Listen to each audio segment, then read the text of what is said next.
نحمده ونصلي على رسوله الكريم اما بعد اعوذ باللہ السمیع العلیم من الشیطان الرجیم بسم اللہ الرحمن الرحیم۔ حضرات گرامی، آج آپ کے سامنے میں موجودہ سیاست کے حوالے سے چند ایک باتیں آپ کے سامنے کرنا چاہتا ہوں۔ ایک بڑے ہی مکتبہ فکر اہل حدیث سے علامہ ہشام الہی ظہیر صاحب نے پچھلے دنوں ایک بہت ہی بڑا فیصلہ کیا ہے، اور انہوں نے کہا کہ آج کے بعد ہم نے کسی بھی سیکولر جماعت کی حمایت نہیں کرنی۔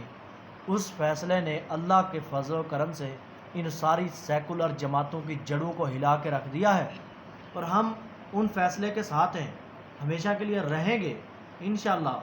اور ہمارا یہ دستور ہے، ہم جانتے ہیں اچھی طرح سے، ہم ملک کے قوانین کو کم و بیش ہم تقریباً 10-12 برس سے اس ملک کے قوانین کو اپنی سوچ و فکر کے ساتھ دیکھ رہا ہوں کہ کبھی زرداری، کبھی عمران خان اور کبھی نون لیگ مسلط ہو رہی ہے ملک کے اوپر۔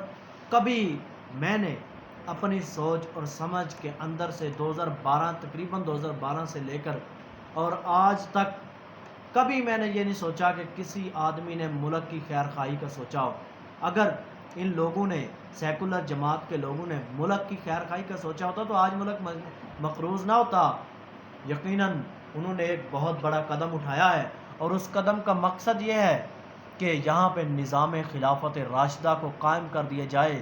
اور آپ نے پچھلے دنوں 4 برس پورے ڈھنڈورا پیٹتا رہا نیازی ریاست مدینہ کا، اور بات کرتا رہا انگریز کی، اور ریاست مدینہ کے جھوٹے نعرے لگاتا رہا کہ میں ریاست مدینہ بنانا چاہتا ہوں۔ میں ان کے سپورٹروں سے پوچھنا چاہتا ہوں، انہی کے سپورٹروں سے پوچھنا چاہتا ہوں، مجھے بتلاؤ کون یہ وہی نیازی ہے، یہ وہی عمران خان ہے جس نے یہ کہا تھا کہ میں وزیر اعظم ہاؤس کو یونیورسٹی کے اندر تبدیل کر دوں گا؟ یہ وہی ہے جس نے کہا تھا ہماری سپورٹ مدارس کے ساتھ ہوگی؟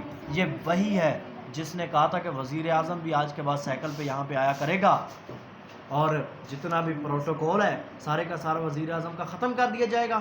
یہ وہی آپ کا۔ مجھے بتلائیں، صدق کے دل سے اس کی حمایت کرنے والے لوگ بتلائیں وہ کون سا فیصلہ ہے۔ صدق کے دل سے حلفاً کہہ دو کہ عمران خان نے اپنے فیصلے کے اوپر صادر اترا ہے، پورا اترا ہے، کسی ایک فیصلے کے اوپر بھی پورا نہیں اترا یہ بندہ۔ اور دوسری سیکولر جماعتیں، نون لیگ کو دیکھ لیں، کئی لوگ اس کے حاشیہ پرداز بنے ہوئے کہ اس کی حمایت کر دیں گے۔ اچھا جی، اس کی حمایت کر دیں گے جس نے سرکاری سطح کے اوپر اس وطن کے اندر جس کو لا الہ الا اللہ محمد الرسول اللہ کے نام کے اوپر خریدا گیا تھا، لیا گیا تھا، کافروں سے آزاد کروایا گیا تھا، اس وطن کے اندر جس جماعت نے سرکاری بجٹ کے اندر سے سندھ حکومت کے اندر، سندھ کے اندر جا کے سرکاری بجٹ سے، افسوس کے ساتھ کہنا پڑ رہا ہے، افسوس کے ساتھ سرکاری بجٹ سے جی فلم انڈسٹری کو ان کی یونیورسٹیوں کے اندر، سکولوں کے اندر لاگو کیا جائے گا، چلایا جائے گا۔ میرے بھائیوں، ذرا صدق کے دل سے سوچئے گا، کیا یہ اسلام کی طرف آپ کو لے کے جائیں گے؟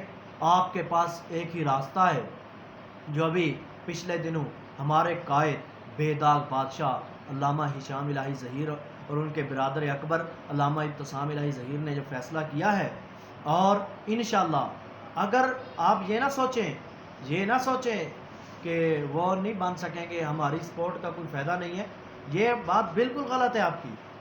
اگر نہ بھی بنے، کم از کم 25-30 سیٹیں نکال لیں، کم از کم ایک طاقت تو بنتی ہے نا۔ کسی بھی سیکولر جماعت کو کوئی دین کے خلاف قانون تو نہیں نہ بننے دیں گے۔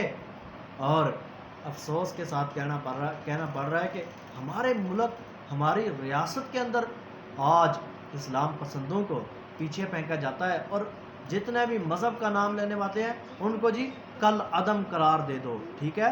تحریک لبیک کل عدم، ٹھیک ہے؟ مرکزی جمعیت کل عدم، جماعت اسلامی کوئی ووٹ نہیں، ووٹ ہوں بھی صحیح پھر بھی سپورٹ ان کی نہیں۔ کیا وجہ ہے؟ ہم نے اس ملک کی باغ ڈور کو سیکولر جماعتوں کے ہاتھوں کے اندر کر دیا ہے، اور اگر ہم صدق کے دل کے ساتھ اس ملک کے ساتھ مخلص ہو جائیں، اللہ کی قسم اس ملک کے اندر 5 برس نہیں گزریں گے، پیشین گوئی ہے پیشین گوئی، اس ملک کے اندر 5 برس نہیں گزریں گے، عرب ممالک اسی پاکستان سے قرضہ لے گا۔ اور آپ کو یاد ہوگا 1960 سے لے کر 1967 تلک یہی پاکستان کا ملک تھا، یہی ملک تھا پاکستان کا کہ جس وطن سے، جس اسلامی ریاست سے عرب ممالک چندہ لیا کرتے تھے، عرب ممالک کے اندر اسی وطن سے چندہ جایا کرتا تھا۔ اور اب کیا ہو گیا ہے؟ اب کیا ہو چکا ہے؟ ہم نے صرف بنیادی وجہ یہ ہے، ہم نے اسلام کو پس پشت ڈال دیا ہے، اسلام والوں کو پس پشت ڈال دیا ہے۔ اور جب ہم مذہب کو پس پشت ڈال دیں گے، اللہ کی قسم ہماری ذلت شروع ہو جائے گی۔ اور ہماری ذلت کا اسی کے اوپر کافی ہے کہ ہم نے اسلام پسندوں کو آگے آنے نہیں دیا۔ اللہ تعالیٰ سے دعا ہے اللہ تعالیٰ ہم سب کو حق سچ سمجھنے کی توفیق عنایت فرمائے اور اس کے اوپر عمل پیرا ہونے کی توفیق دے۔ وآخر دعوانا الحمدللہ رب العالمین۔